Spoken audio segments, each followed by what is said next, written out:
Hello everyone, welcome to my YouTube channel. आज 8 सितंबर 2020 है और आज की इस वीडियो में हम education and job related updates को कवर करने वाले हैं। तो आप लास्ट तक इस वीडियो को जरूर देखें जिससे एक भी अपडेट आपसे मिस ना हो। तो आइए देख लेते हैं। सबसे पहली अपडेट है नई भर्ती के विज्ञापन को लेकर, जिसके लिए कल अभ्यर्थियों ने धरना प्रदर्शन किया था और अपनी मांग रखी थी माध्यमिक शिक्षा सेवा चयन बोर्ड के सामने। तो यहाँ दे रखा है, शीर्ष कोर्ट की सख्ती के बाद भी माध्यमिक शिक्षा सेवा चयन बोर्ड से शिक्षक भर्ती का नया विज्ञापन का मुहूर्त अभी तक तय नहीं हो पाया है। अब अक्टूबर में विज्ञापन जारी होने के आसार हैं। हालांकि बोर्ड की बैठक इसी हफ्ते होनी है। इसमें कई फैसले हो सकते हैं। चयन बोर्ड कार्यालय के सामने सोमवार को प्रतियोगियों ने घंटों प्रदर्शन किया और परीक्षा और परिणाम पटरी पर लाने की मांग की। प्रतियोगी मोर्चा के बैनर तले विकी खान एवं अन्य की अगुवाई में विभिन्न मांगों को लेकर आंदोलन शुरू हुआ, जिसमें कई जिलों से प्रतियोगी शामिल हुए। 7 सदस्यीय प्रतिनिधिमंडल चयन बोर्ड के उप सचिव से मुलाकात की। उप सचिव जी ने बताया कि इसी सप्ताह बोर्ड की बैठक संभावित है। बैठक में जीव विज्ञान परीक्षा की तारीख घोषित हो सकती है।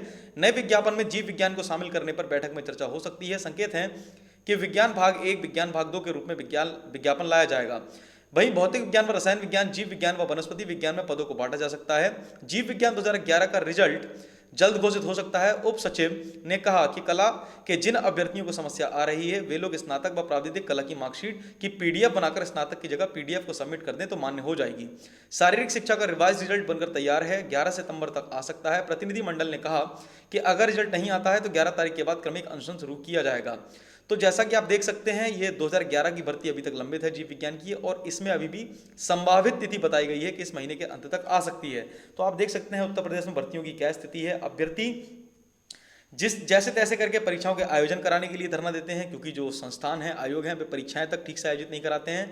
फिर पेपर लीक हो जाता है, उसकी न्याय की मांग करते हैं अभ्यर्थी, और पेपर का रिजल्ट आने के बाद भी ज्वाइनिंग के लिए मांग करते हैं। अब आप खुद ये विचार कीजिए कि कब अभ्यर्थी पढ़ाई करेंगे, कब अभ्यर्थी पेपर निकालेंगे और कब तक अदालतों के चक्कर काटते रहेंगे। जो संबंधित मंत्री जी हैं या संबंधित सरकारें हैं, वो इससे पल्ला झाड़ती हुई दिखाई देती हैं और सिर्फ स्पष्ट उनका जवाब होता है कि मामला अभी भी हाईकोर्ट सुप्रीम कोर्ट में लंबित है, हम इसमें कुछ नहीं कर सकते हैं। तो ऐसे किस तरह से चलता रहेगा? 9-9 साल से भर्तियां लंबित हैं और छात्रों को, अभ्यर्थियों को भी इस मामले को संज्ञान में लेना चाहिए। साथ ही जितने भी जिम्मेदार अधिकारी हैं उनको इसके रिगार्डिंग कुछ ना कुछ स्टेप्स लेने चाहिए उनके खिलाफ जरूर। नेक्स्ट अपडेट है सिपाही भर्ती परीक्षा 2018 की, और इसमें भी बड़े स्तर पर फर्जीवाड़ा सामने आ रहा है, जिसका खुलासा हो चुका है। यहाँ दे रखा है, सिपाही भर्ती परीक्षा 2018 में पास कराने वाले गिरोह का भंडाफोड़ हुआ है। पूरा खेल एक सिपाही कुछ डॉक्टरों की मदद से करता था। कर्नलगंज थाने में पीएसी के जवान ब्रिजेंद्र दीन परिहार व 2 अज्ञात डॉक्टरों के खिलाफ कर्नलगंज थाने में भ्रष्टाचार समेत अन्य धाराओं में रिपोर्ट दर्ज कराई गई है।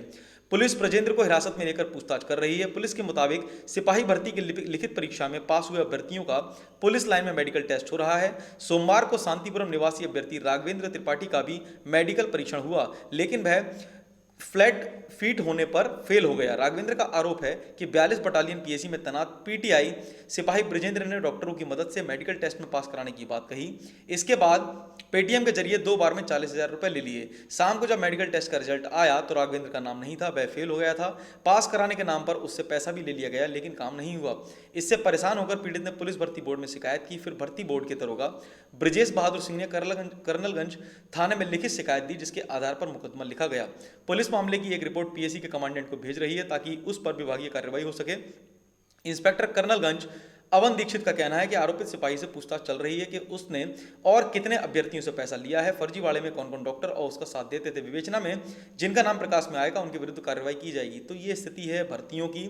जो भी अभ्यर्थी पहली बात तो अपने स्वार्थ देखते हुए इस चीज़ों में लिप्त हो जाते हैं, और जिन अभ्यर्थियों की सेटिंग ठीक से नहीं बैठ पाती है, फिर वे आकर पेपर लीक या भर्ती में फर्जीवाड़ा की खबरें फैलाते हैं, और कहीं ना कहीं ये तथ्य सत्य भी सिद्ध होते हैं, तभी इस तरह के मामलों में कार्रवाई की जाती है। तो जैसा कि आप देख सकते हैं कि ये जो अभ्यर्थी है, इन्होंने 40,000 रुपये दिए थे और इनकी सेटिंग नहीं बैठ पाई या नहीं हो पाया इनका जो नियुक्ति थी।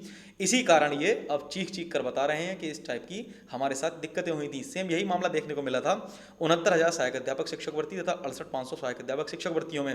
ऐसे अभ्यर्थियों जिन्होंने पेपर लीक मामले की बात कही थी और पेपर लीक के साक्ष्य प्रस्तुत किए थे, तो वे वही अभ्यर्थी थे जिनको या तो पेपर नहीं मिल पाया था या जिनके संबंधित मित्रों को पेपर मिला था। तो ऐसे में काफ़ी आवश्यकता हो जाती है कि गवर्नमेंट जो एग्जाम या रिक्रूटमेंट प्रोसेस है उसमें पारदर्शिता अभी तक क्यों नहीं ला पा रही है। जिसमें कि बात की जाती है डिजिटल इंडिया की, तो ये डिजिटल इंडिया के मुंह पर डायरेक्ट तमाचा है, और प्रधानमंत्री महोदय और मुख्यमंत्री महोदय को इस तथ्य को संज्ञान में अवश्य लेना चाहिए।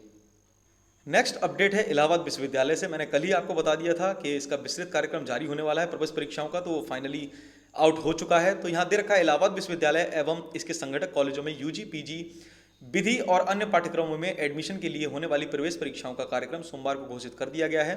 26 सितंबर से 5 अक्टूबर के मध्य प्रवेश परीक्षाएं आयोजित कराई जाएंगी। कुल 11 शहरों के 104 केंद्रों पर 3 चरणों में परीक्षाएं आयोजित होंगी।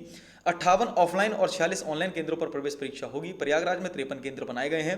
37 ऑफलाइन और 16 ऑनलाइन केंद्र हैं। अक्टूबर के दूसरे सप्ताह में परिणाम जारी होगा। इसके बाद प्रवेश प्रारंभ होगा। क्रेट का कार्यक्रम जारी नहीं किया गया है। प्रवेश प्रकोष्ठ के सदस्य डॉक्टर शैलेश राय ने बताया कि पहले चरण में 26 सितंबर को पहली पाली में सुबह 9:30 से 11:30 बजे तक बीएससी मैथ्स और बायो होगी। दूसरी पाली में 2 बजे से 4 बजे तक बीकॉम और बीएससी होम साइंस की परीक्षाएं होंगी। 27 सितंबर को पहली पाली में बीएफए और बीपीए, फिर दूसरी पाली में बीए एलएलबी की परीक्षा आयोजित की जाएगी। तो इसका जो विस्तृत कार्यक्रम है वो आप देख सकते हैं और चाहे तो स्क्रीनशॉट से इसे समझ सकते हैं। तो बीएससी मैथ बायो 26 सितंबर से स्टार्टिंग है और ये परीक्षाएं 5 अक्टूबर तक आयोजित कराई जाएंगी। तो ये अपडेट हो गई इलाहाबाद विश्वविद्यालय की प्रवेश परीक्षाओं को लेकर। नेक्स्ट अपडेट है उत्तर प्रदेश लोक सेवा आयोग से। जैसा कि आपको कल मैंने बताया ही था कि स्टूडेंट से कोरोना के चलते उनके 3 विकल्प मांगे गए हैं जिले वरीयता के, ताकि जो उनके आसपास अपने ऐच्छिक जिलों में या सेंटर्स पर जाकर एग्जाम दे सकें। तो उसकी कल लास्ट डेट थी, लेकिन कारणवश वह तिथि बढ़ा दी गई है और अब यह तिथि कर दी गई है 10 सितंबर तक। तो यहाँ दे रखा है लोक सेवा आयोग ने पीसीएस, एसीएफ एवं आरएफओ प्रारंभिक परीक्षा 2020 के लिए आवेदन करने वाले अभ्यर्थियों से परीक्षा केंद्र के लिए 3 जिलों का विकल्प मांगा है। अभ्यर्थियों को 3 जिलों का विकल्प आयोग की वेबसाइट के होम पेज पर निर्धारित स्थान पर क्लिक करके 7 सितंबर तक देना था, लेकिन उसकी तिथि बढ़ाकर 10 सितंबर कर दिया गया है। पीसीएस, एसीएफ एवं आरएफओ प्रारंभिक परीक्षा 11 अक्टूबर को होनी है, जिसमें 5,95,696 ने आवेदन किया है। प्रारंभिक परीक्षा 19 जिलों में आयोजित कराई जाएगी। परीक्षार्थियों को इन 19 में से किन्हीं 3 ऐसे जिलों का विकल्प देना है। यह विकल्प संक्रमण के मद्देनजर सहूलियत के लिए दिया जा रहा है, ताकि उन्हें केंद्र तक पहुंचने में कोई दिक्कत ना हो और वे अपने नजदीकी किन्हीं 3 जिलों में से किसी एक जिले पर परीक्षा केंद्र पर परीक्षा दे सकें। तो ये स्टूडेंट्स के लिए एक राहत भरी खबर है। जो स्टूडेंट्स कल तक अपने आवेदन और 3 जिलों की वरीयता अभी तक सबमिट नहीं कर पाए हैं, तो वे ऑफिशियल वेबसाइट पर जाकर जरूर सबमिट कर दें। नेक्स्ट इंपॉर्टेंट अपडेट हो जाती है जेईई यानी जॉइंट एंट्रेंस एग्जाम, जिसे पॉलिटेक्निक भी कहा जाता है, इसे लेकर। तो इसकी जो परीक्षा है, प्रवेश परीक्षा, एडमिशन जो होता है इसका ऑनलाइन मोड में अगले साल से परीक्षा कराई जाएगी। अभी तक ये परीक्षा ऑफलाइन मोड में हो रही थी। तो यहाँ दे रखा है प्रदेश के पॉलिटेक्निक संस्थानों में दाखिले के लिए अगले वर्ष से संयुक्त प्रवेश परीक्षा पूरी तरह से ऑनलाइन माध्यम से कराई जाएगी। कोविड-19 के चलते इस वर्ष ऑफलाइन के साथ ही ऑनलाइन भी आयोजित हो रही है। संयुक्त प्रवेश परीक्षा परिषद का दावा है कि कोरोना संक्रमण से उपजे हालात को ध्यान में रखते हुए तैयारियां पूरी कर ली गई हैं। ऑफलाइन प्रवेश परीक्षा 12 को व ऑनलाइन प्रवेश परीक्षा 15 सितंबर को आयोजित होगी। परिषद के सचिव एसके वैश्य ने बताया कि प्रवेश पत्र 5 सितंबर को अपलोड किए जा चुके हैं। अभ्यर्थी इन्हें डाउनलोड कर सकते हैं। परीक्षा के लिए राज्य के 75 जिलों में करीब 950 केंद्र बनाए गए हैं। ऑफलाइन परीक्षा 12 सितंबर को 2 पालियों में होगी। पहली पाली सुबह 9 से दोपहर 12 बजे तक तथा दूसरी पाली दोपहर 2:30 बजे से शाम 5:30 बजे तक आयोजित कराई जाएगी। 15 सितंबर को भी ऑफलाइन परीक्षा 2 पालियों में होगी। इसके लिए 21 जिलों में केंद्र बनाए गए हैं। तो कोरोना के कारण जहां पर अधिकतर संस्थानों ने अपना जो प्रोसीजर है वो ऑनलाइन कर लिया है, तो ये पॉलिटेक्निक स्टूडेंट्स के लिए एक नया चेंज है। तो जो भी अभ्यर्थी हैं परीक्षाओं के लिए, उनको ऑनलाइन मोड में परीक्षा का आयोजन करवाया जाएगा। नेक्स्ट अपडेट है यूपीपीएससी से। तो यहाँ दे रखा है कि अभ्यर्थियों और यूपीपीएससी के कर्मचारियों से घंटों तक पूछताछ की गई है, वहाँ के कर्मचारियों से। तो ये क्या मामला है ये देख लेते हैं। 2 माह बाद सीबीआई की टीम अचानक प्रयागराज आ गई। टीम में शामिल 2 डिप्टी एसपी व 1 इंस्पेक्टर सोमवार की सुबह 10 बजे उत्तर प्रदेश लोक सेवा आयोग पहुंचे। वहां अपर निजी सचिव 2010 के 2 अभ्यर्थियों को पूछताछ के लिए बुलाया गया। परीक्षा कराने में शामिल रहे आयोग के कुछ अधिकारियों व कर्मचारियों से पूछताछ की गई। पूछताछ का सिलसिला देर शाम तक चलता रहा। कर्मचारियों व अभ्यर्थियों से पूछताछ करने के साथ कंप्यूटर रिकॉर्ड की भी पड़ताल की गई। साथ ही गोपन विभाग से फाइल मंगाकर उससे जरूरी जानकारी भी हासिल की गई। सीबीआई की पूछताछ मानक के विपरीत नंबर बढ़ाना व कंप्यूटर रिकॉर्ड में हुए बदलाव के इर्द गिर्द घूमती रही। इसको लेकर तरह तरह के प्रश्न पूछे गए, जिसके जवाब देने वाले सकते में आ गए। सीबीआई की कार्रवाई मंगलवार को भी जारी रहेगी। गोविंदपुर स्थित कैंप कार्यालय पर पूछताछ के लिए 18 लोगों को नोटिस जारी किया गया था।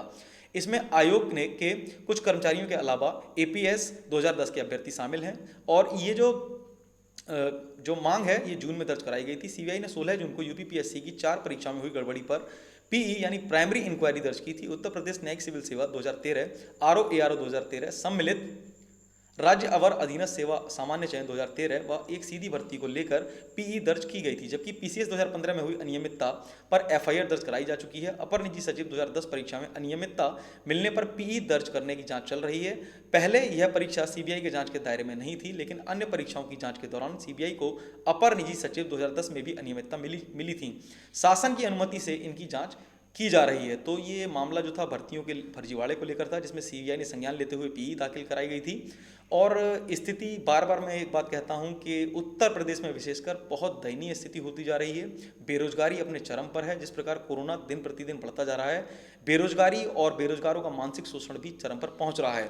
अगर 2017 के बाद से भी भर्तियों की बात की जाए तो गवर्नमेंट चाहे अपने रिकॉर्ड में करोड़ों भर्तियां गिनाती रहे, लेकिन कोई भी ठोस भर्ती देखने को नहीं मिली है। विज्ञापन आते हैं, लेकिन योग्य जो सचिव हैं वो उसमें कुछ ना कुछ कमियां छोड़ देते हैं, जिससे भर्तियां लंबित हो जाती हैं और उन पर केस चलते रहते हैं। जिन परीक्षाओं का रिजल्ट और फाइनल सूची आ गई है, उनकी नियुक्ति का इंतजार अभ्यर्थी कर रहे हैं। तो देखने वाली बात होगी कि ये भर्तियां कब जाकर नियुक्ति पत्र स्टूडेंट्स के हाथ में आ पाता है। तो ये हो गई आज 8 सितंबर 2020 की education and job related updates. I hope आपको ये हेल्पफुल रही होंगी। ऐसी ही daily education and job related updates के लिए आप हमारे यूट्यूब चैनल रविंद्र बिरला को सब्सक्राइब जरूर कर लीजिए। साथ ही पास वाले बेल आइकन को जरूर प्रेस कर लीजिए, जिससे सभी लेटेस्ट वीडियोस की नोटिफिकेशंस आप तक तुरंत पहुंच सके। साथ ही आप हमें अदर सोशल मीडिया प्लेटफॉर्म जैसे फेसबुक, इंस्टाग्राम और ट्विटर पर भी फॉलो कर सकते हैं। आप तीनों ही सोशल मीडिया प्लेटफॉर्म पर रविंद्र बिरला टाइप कर सकते हैं, जिससे आपको मेरी प्रोफाइल मिल जाएगी और आप मुझसे जुड़ सकते हैं। साथ ही आप टेलीग्राम ग्रुप को जरूर ज्वाइन कर लें, जहां पर मैं डेली अपडेट्स प्रोवाइड करता रहता हूं। Thanks for watching this video. मिलते हैं आपसे नेक्स्ट वीडियो में।